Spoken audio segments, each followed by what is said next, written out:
So in this video, I'm quickly going to show you how you can buy crypto in Revolut. Obviously, one of the cool things about Revolut is while it does work as a normal bank, you can also buy relevant cryptocurrencies for it as well.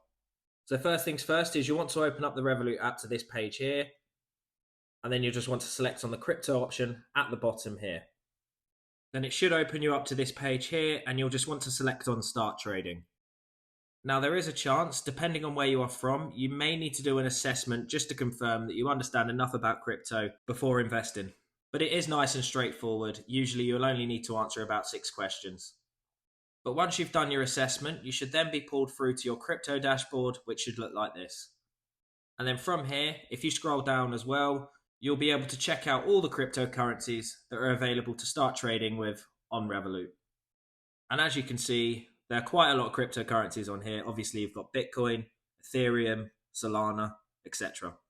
But in terms of buying crypto, so say for example, if we want to buy some Bitcoin, you'll just go ahead and click on Bitcoin here. Then from here, it should then show you the chart of how much Bitcoin is currently trading for. So right now, Bitcoin is trading at 60,000 British pounds. But of course, as you'll understand, this can be quite volatile, so it might be completely different by the time you're watching this. But if you're happy with the trading price and you're ready to purchase crypto, you'll just want to click on the buy section at the bottom here. You'll then be asked to confirm how much crypto you want to buy. So for the example of this video, we're obviously on Bitcoin, so we'll say we want to buy £50 worth. Then once you've done that, you'll then be asked to review the order just to confirm that you're happy with the trading price. Obviously, one thing to keep in mind is usually there is a fee included within the buy. Obviously, this can vary depending on how much crypto you're buying, so that's something always to consider.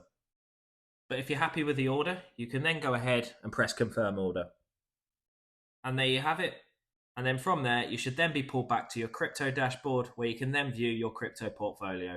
And if you want to buy more cryptocurrencies, you can go back to the menu option earlier in this video and repeat the same process. If you have found this video helpful, please leave a like as it does help the video out. If you have any questions, feel free to comment below. And thanks again for watching.